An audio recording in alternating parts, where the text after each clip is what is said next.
I'm back, Bare Bones Radio Broadcasting. Listen, I am a last remaining monarch on the planet, Jewish king. It's a risky place, buddy. It's like Saddam. I'm in the same shoes as Saddam. I am. Or Bill Clinton, or the President of the United States. It's a very risky place. These people will turn on you in an instant. In the United States, you realize how treacherous the citizenship is in the United States towards the President of the United States? Ha!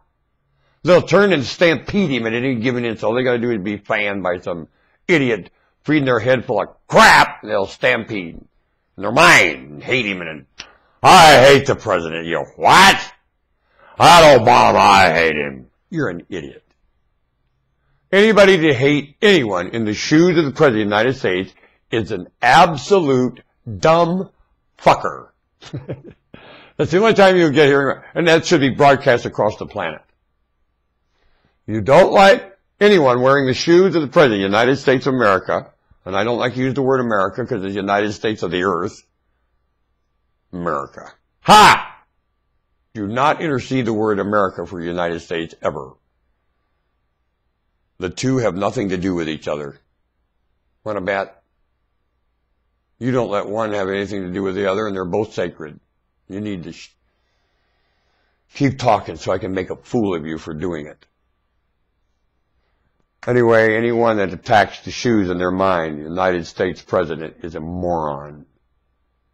And dumber than a fucker. No one would fuck you if you tried, even if they, I'm talking about the mind taking advantage of that same, because to me that term, F-U-C-K, is not a degrading word. So, it's hard to use it in a degrading way for me. I'd like to find something else that you do to your mind that you'd have to be so stupid as to not like the President of the United States that would make you far less than the word F-U-C-K-E-R. Far less. You couldn't get involved in that if you tried, whether it be, and I think to take advantage of somebody is more of that than take advantage of their body. To take advantage of their mind and their pocketbook, no, that makes anything you do to their body nothing. The worst thing you can do to someone is take advantage of their mind and their pocketbook. That's their body is nothing. That's, you know how many people are being left alone with their body and they're being ravaged in mind and pocketbook? Ravaged. That's astounding to me. And you consider the body more sacred than the mind and the pocketbook. And I'll tell you what, the ones coming here hurting in body won't.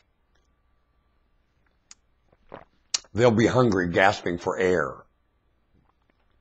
Then they'll consider the mind and the pocketbook extremely sacred when they're gasping for food and air. And their bodies will hurt so bad that this hootie bop over pedophiles and, which I think all that's true about what you're saying. I won't argue any of that. It's just that it's out of priority with what else is going on too. And when you fix what else is going on too, some of this stuff you're having a hootie bop, like pedophilia and things like that, which I think is horrible, will not any way ever be at that degree. Because it's happening a lot of it out of human boredom in the other areas of, wow, that's pedophilia. To get a hold of mine and twist it around like you do, and get a hold of this, and twist it around like you do, and endanger those yet to live here, and actually indenture them in hell that you do, it is pedophilia of living. And more than the human body, is it? It's a pedophilia of living, of mind, of the agonies response. Humans won't be able to respond to their agony. When you're ignoring that agony now, they'll be trapped in.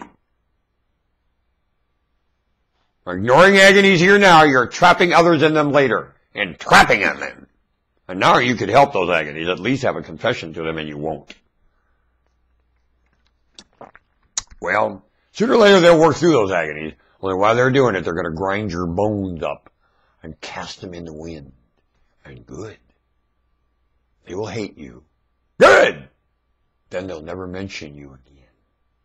Ever. And they'll mention all the history before you, and this will be the blackout. They'll just say, we forgot what happened there. And they'll keep going on remembering.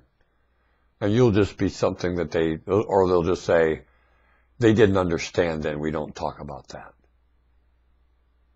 Or does it, no, it doesn't matter what they didn't, their life doesn't matter at all.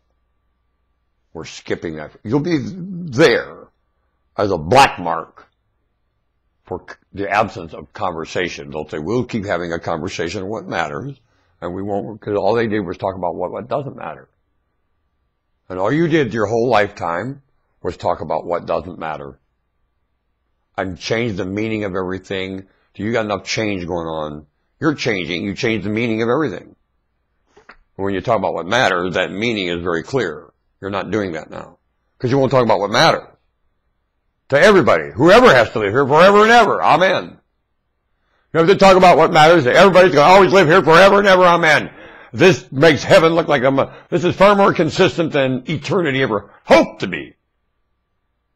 When it comes to consistency, this makes eternity look like that's eternity. This is far more consistent. Do you understand me? Norman, you said it finally. You talked forever. How it took you so long to get it out, Miller would say. Now Miller would be falling on the floor. Get up, Miller, get up. Idiots, get up.